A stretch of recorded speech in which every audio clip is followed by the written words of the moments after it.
Hey guys, today I want to do a little video about what is a successful expat. Let me just say this. I'm out here walking today and it's hot out here today. It always is over here. I'm out here in the mid-afternoon, so it's baking hot. But anyway, I want to talk about what's a successful expat in the Philippines. And everybody has their different ideas about this. And I've thought about this for a while because I've watched a lot of expats leave. And a lot more are leaving. Most of them have left, the tourist visa ones. Okay, they're gone. They're all gone. Unless they overstayed their visa, which a lot of people have, I might add. And if you pay the fines, usually you're fine. They'll let you stay. You know, they forgive it. But you got to be careful with that. You're playing a dangerous game. You know, but I tell people, a successful expat is somebody who chose a visa that's good for them, that works for them. And that tourist visa thing, for most expats, it didn't work out, you know, and a lot of them, you know, there's that old saying, hey, how's that working out for you? You know, and I don't want to push that in somebody's face because it's not cool. But I mean, there is some truth to that. How's that working out for you? You know, because it didn't work, you know, and for those people, I kind of feel bad for them because a lot of them have had to leave. They have girlfriends here. Some have kids here. They've had to leave and they can't come back in because there's no tourist visas as of right now. And we don't know when they're coming back. And hopefully soon they come back. And I know this is a sore subject for a lot of people because there's so many people waiting to come in here. And they're going to make that same mistake with the tourist visas to come in here. They're not looking at the other visas. Those visas are important. Your choice of visa is important. Look over every single visa out there and see which one fits you. And don't ask me which one is good for you. Only you know that.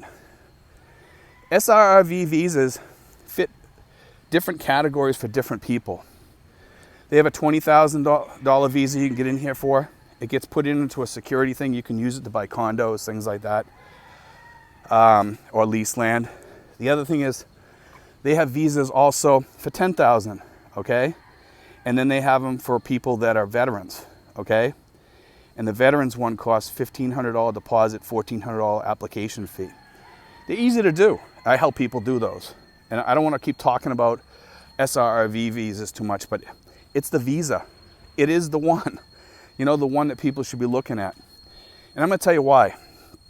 I talk a little bit about this. If you're married over here, and you're in here on a Balikbayan visa or whatever, and God forbid you get in a fight with your wife, and your wife says, I want you out of here. And she goes to BI and says, I want him out of here. BI kicks you out. Okay, because the Balikbayan visa is no longer, you know, relevant. So she goes, applies for an annulment or whatever, and it's done. You can leave and come back in on a tourist visa, but we don't have tourist visas right now. And this is why I tell people, you have to plan like these things are going to happen. Like what's happening right now, nobody thought it was ever going to happen. But when I was doing my visas and I was doing my research on this for 4 years, I said to myself, I says, what if this happens? Or what if that happens? Or what if a collapse happens? Or economic collapse? Or a World War III? Or a war in the region with China or something like that? What happens? What happens if there's something like a pandemic, you know? And whoever thought that this would have happened? I had already thought about most of this stuff. I never thought we'd have a pandemic happen, but it did. You know, but it did run through my head when I was planning. And I said to myself, I says, well, if something like that happens and there's a world lockdown, what's going to happen? You know? So I was kind of worried about that. Under a tourist visa, what would happen? So I did more research. I looked online.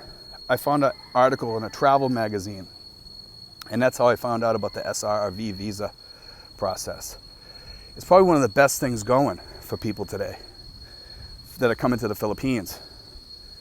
And yeah, it can be a little expensive for non-military people, but hell, it's worth it. You know, in the end, it's worth it. You know, you pay a little bit of money, but you can stay here. You never have to fly out. You never have to leave. So you can fly anywhere in the Philippines, and you don't have to worry about leaving. You just call up and redo your thing each year to get your card, your ID card for the PRA, and you pay to get that, and you're done. When you do that, it's simple, you know, and it's something anybody can do. It's relatively easy, you know, and just think about that, you know. And I'm not trying to push this process on anybody. I don't make anything off of SRR visas. I don't get anything out of it. You know, I do recommend the lady that I push, and I recommend her for this reason. She's one of the best people out there to do it, number one. And number two, she don't charge. She gets paid by the PRA, you know, and that's why I recommend her. But to get back to the successful expat thing, the other things to be a successful expat are this. Are you covered for insurance? Are you safe financially? Are you going to get a COLA raise each year, or do you have enough money that it's going to last you till the day you die? Are you able to save enough money that if you use your emergency money, you can pay it back? You know, and I've got a lot of people thinking about this stuff, and I'm glad that some people have backed off from their dreams of coming over here. And the reason why I'm glad for that was because I hate to see people come over here and fail miserably. You know, and I see people, it's like watching a slow crash with some people over here with really low budgets. And it's just not a healthy thing for these people. Can you come over here and can you live cheaper? Yes, you can. Okay? But I hate to watch a slow crash, because a lot of people, when they're with their girlfriend, the girlfriend tells them, well, if you invest the money in a sari store, we can make some money, and then it fails. One thing you don't do over here to be a successful expat is invest money in something that you know nothing about, in a country that you know nothing about, and you know nothing about their business over here, because the businesses over here fail. And they usually fail. The failure rate is quite high, and you lose just about everything. And there's family theft. You don't loan money over here. You know, these are things to be successful. If you have enough money and you want to help people, just give it to them. Don't loan it to them. Give it to them. Here, Joe. Here's $100. You know, you don't have to pay me back because I know you won't. You know, I know you can't. You know, let's be realistic here. You don't give a poor person money that doesn't have a job and can't pay you back. Even if he tells you, well, I got $100 coming next month, or I got 10,000 pesos coming next month, and you know, or I can go borrow against my Social Security or something like that. Give them just realize that you're not going to probably get it back. That's part of being a successful expat over here, is knowing things before they happen. Don't set yourself up thinking that you're going to get something back that you're not going to get back. And that's one of the really good lessons over here. If there's one thing I can teach her, is don't loan money. You know, if you want to help people, sure, help people. I help people a lot over here. It's a good thing. You know, if somebody needs money, they're probably in need. You know, if they need $100, give them 20 and say, here, look, take this here. You don't have to pay me back. Okay? And they'll probably be happy if you have that kind of money. Some expats don't. Many don't. You know? And I tell people, be careful. Don't fall into the money trap of giving out lots of money, because you'll go broke yourself. And once money leaves your pocket, it's not coming back. And think about that a lot when you're over here in the Philippines. Put money in your bank. Hide some money in your house. You know, do stuff like that.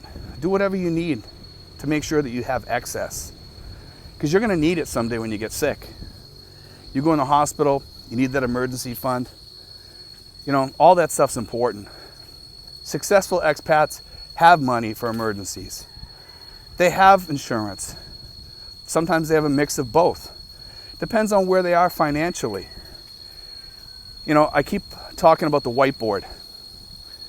And when I was back in the States planning, I had that whiteboard up there and I wrote down everything I needed to do. And as I thought about things, I put up there things that I needed. Emergency fund.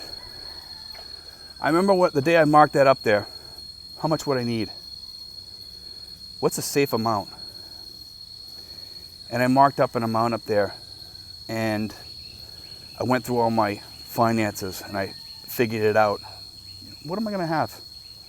How much am I going to have from when I retire from my company for my sick days and my personal days. How much are they going to pay me for that? How much am I going to get from vacation days that I have left over? How much? I figured it out. I had a lot of money. So I had my emergency fund there. I don't remember the exact amount, but I remember when I put it up on the board, I was like so proud of that. I was like, wow, I can check that off. Boom, I checked it off, and it felt good knowing that I had that emergency fund already there. And every day when I checked off everything on that board, I felt better and better about it. I felt almost successful, even though I wasn't in the Philippines, because you know what? I was this close to leaving for the Philippines. And I remember the day I retired. I remember walking out that door of the school that I worked at. And man, I had new vigor in my step. I had a smile on my face for the first time walking out of that job and feeling good. And in my own mind, I was already successful, because I knew with what little I had left, and I had a few things left on my board. One of them was to sell my car. And I had already planned that out with a guy who was going to buy it at a used car dealership. He was going to give me enough to pay it off. I told him, I says, look, I know it's worth a little bit more. I don't care. I just want to get rid of it, and you can do whatever. I says, I'm just happy to get rid of it. Because I went to several different places, and he could have probably gave me more. He probably would have gave me more. But he was kind enough to tell me in advance that even if, because I talked to him a couple months before, he said, I'll take it whenever you're ready. He says, I'll give you that amount that we talked about, because I told him I'm going to owe this much money in 2 months. I says, if you pay that off and you just pay the bank and you clear the title and you take it, it's yours. I says, will you do it? He says, yeah, I'll do it, fine. And it was good knowing that I could walk in there and do that, and that's exactly what I did. And all I had to do was get a ride home afterwards, which was it was nice knowing that I was able to, have another thing on my board checked off. But I remember when I left, I had my 2 pieces of luggage on the floor ready to come to the Philippines, and my carry-on. And I was looking at it and I says, wow, I sold off all my stuff, and I was that much closer to coming here, and it felt good. It felt really good. And when I come here, I met my girlfriend at the airport, and I met my girlfriend's daughter and the little boy. And, I gave them all a great big hug there, and it felt like I had been with her forever, because she was my pocket girlfriend, as I called her. I called her my pocket girlfriend because, I could just pull the phone out of my pocket and we could always talk, and we were always talking each and every day. And it was just kind of cute. But now that I'm over here, all the plans that I put into place are all checked off.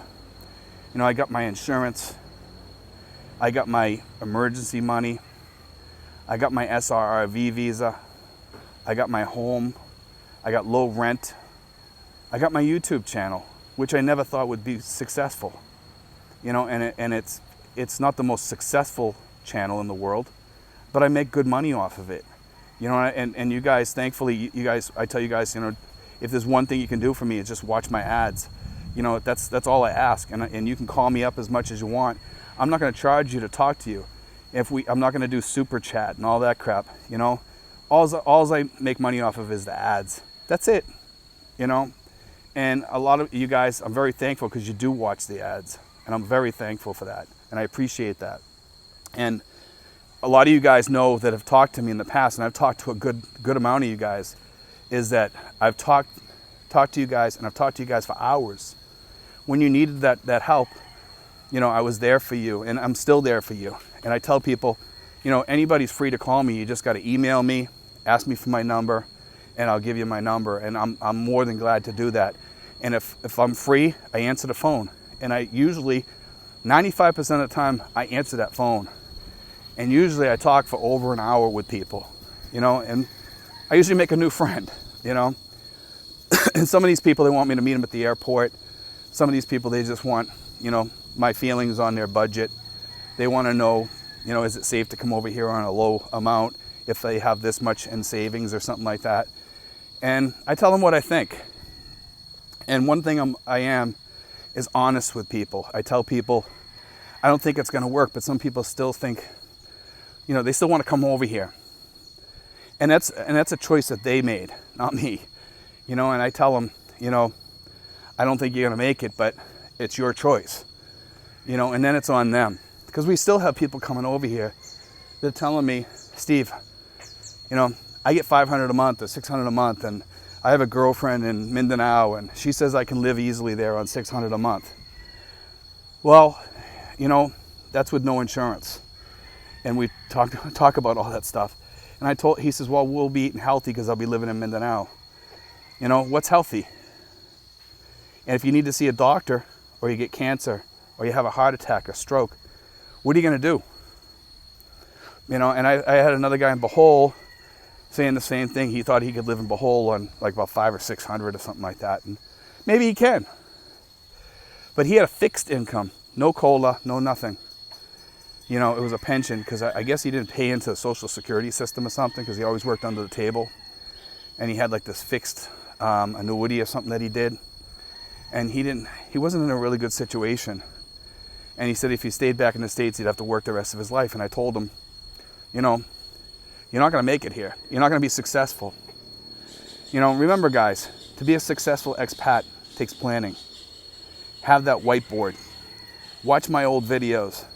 You know, my old videos have lots of nuggets in there of information. Tons of little nuggets. You know, and some of those have left my mind now as I age and get away from when I first come over here. So I tell people, go back and watch my old videos. You know, they might be a little bit rougher than the videos that I do today, you know, but watch them because there's important stuff in there to come over here. You know, and if there's one thing I want to do is make sure that all expats that come into the Philippines are successful people. I really want you guys to be successful. If it means me helping you for a couple hours online, talking to you on the phone, you know, wherever, I'm there for you, 100%. You know, if you're a true blue person that's going to come over here, and you're serious about it, and I know some people will back out after I talk to them, because I'm telling them that they're not being safe, and I'd rather have those people back out, like I said, than come over here and be, you know, unsuccessful. Keep in mind that right now, I think about half the expats have left because many of the expats over here were on the tourist visas. It used to be about a third, they used to say. I would say it's over half now because when I go to the malls, they're empty. And the reason why those people left, and I don't consider them total failures, but it is kind of a failure in its own way because those people have to leave and come back. They didn't plan on that. They didn't get the proper, like I said, with the proper visa or whatever. But anyway, guys, I want to throw that out there. Just think, okay? Think about what's going to make you successful as an expat. You know, and if this is a pep talk for you, and I hope it is, then that's a good thing. And if it's a talk that talks you out of coming here, don't consider yourself a failure. There's other dreams out there. It's just that the Philippines might not be for you, might not be for you financially. You know, guys, and just be safe. If there's one thing you need to do in the Philippines, is be safe. God bless, guys. Take care.